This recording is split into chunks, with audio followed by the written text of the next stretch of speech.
Η αλήθεια είναι πως η αποκάλυψη ότι ο Ατές είναι στην πραγματικότητα, ο Ταχίρ πέφτει σαν κεραυνός στη βίλα, τη στιγμή ακριβώς που έμοιαζε πως ο πάγος ανάμεσα σε εκείνον και τη Μερτζάν είχε αρχίσει επιτέλους να λιώνει. Όμως η πραγματική καταιγίδα δεν έρχεται από εκεί που όλοι περίμεναν, αλλά από ένα εντελώς απρόβλεπτο σημείο. Αγαπητοί φίλοι, είστε έτοιμοι για μια εξομολόγηση που θα ταράξει στη θέμελα της ισορροπίας στη βίλα? Ο Μπινάς αποφασίζει, επιτέλους, να σπάσει τη σιωπή του και να αποκαλύψει την αλήθεια.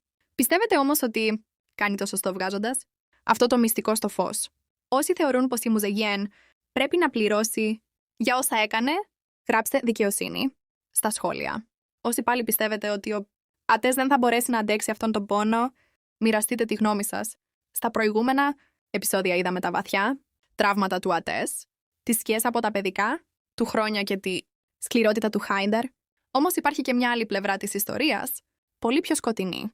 Το μυστήριο γύρω από τον θάνατο της Εϊλούλ αρχίζει σιγά σιγά να ξεκαθαρίζει. Όσο όλοι κατηγορούν το Χάινταρ, η ενοχή που κουβαλά ο Μπινάς φτάνει πλέον στο σημείο της έκρηξης.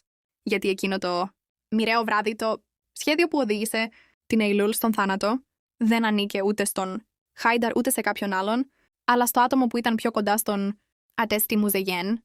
Ο Μπινάς δεν μπορεί πια να σιωπά. Για να προστατεύσει την εύθραυστη ευτυχία του, Ατές και της Μερτζάν αποφασίζει να αποκαλύψει όλη την αλήθεια.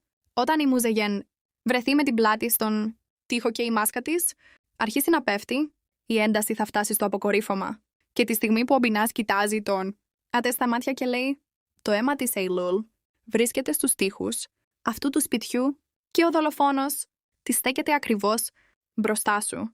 Ο Ατές θα ξεκινήσει ένα ταξίδι από το οποίο δεν υπάρχει επιστροφή. Όπως πάντα, η Μουζεγέν θα προσπαθήσει να σωθεί, παρουσιάζοντας τον Μπινάς ως ψυχικά ασταθή. Όμως αυτή τη φορά ίσως να μην υπάρχει διέξοδος. Τα παιδικά τραύματα του Ατές, σε συνδυασμό με την απώλεια της Εϊλούλ, θα συγκλονίσουν το σπίτι μέχρι τα θεμέλια του. Το παιχνίδι της εκδίκησης αλλάζει χρώμα. Αυτή τη φορά ο στόχος είναι η μεγαλύτερη προδοσία. Αυτή που κρύβεται μέσα στην ίδια την οικογένεια.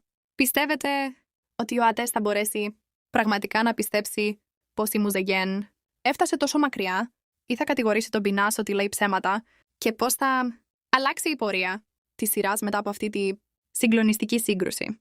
Περιμένω με ανυπομονησία τις προβλέψεις και τις αναλύσεις σας στα σχόλια.